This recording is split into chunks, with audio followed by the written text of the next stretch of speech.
వార్తని హైలైట్ చేశారు. ఇదే బ్యాంకు దొంగతనం చేసినటువంటి అంశానికి. లేకపోతే వైసీపీకి వైఎస్కి సంబంధం లేదు, పవన్పై వైఎస్ తప్పుడు కేసులు పెట్టలేదు, ఆ ఐజీపై లై డిటెక్టర్ పరీక్షకు రావాలి, కేసు పెట్టాలని వైఎస్ చెప్పారని ఆయన చెప్తే 10 కోట్లు తెలంగాణ సీఎంఆర్ఎఫ్కి చెల్లిస్తాం, జనసేనానికి కేవీపీ బహిరంగ లేఖ నాటి ముఖ్యమంత్రి వైఎస్ రాజశేఖర రెడ్డి 2005లోనూ 2006లోనూ తనపై రాజకీయ ప్రేరేపిత లేదా అక్రమ కేసులు బనాయించారని జనసేనాని పవన్ కళ్యాణ్ చేసిన వ్యాఖ్యలను వైఎస్ ఆత్మబంధు కాంగ్రెస్ సీనియర్ నేత కేవీపీ రామచంద్రరావు ఖండించారు.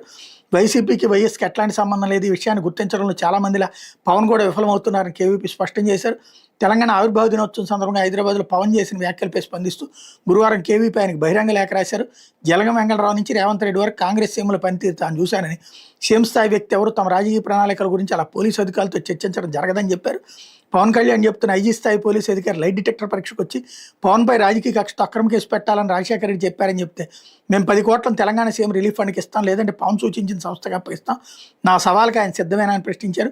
ఇందిరాగాంధీ మెదక్లో పివి నరసింహారావు, నంద్యాలలో రాహుల్, ప్రియాంక వైనాడులో పోటీ చేసే సంగతులు చెప్పిన పవన్ తెలంగాణ కాంగ్రెస్ నేత పీసీ శంకర్ కూడా తెనాల్లో పోటీ చేసిన విషయాన్ని ఎందుకు మర్చిపోయారని ప్రశ్నించారన్నటువంటిది హైలైట్ చేశారు. ఇది దినపత్రికలో వచ్చిన వార్త.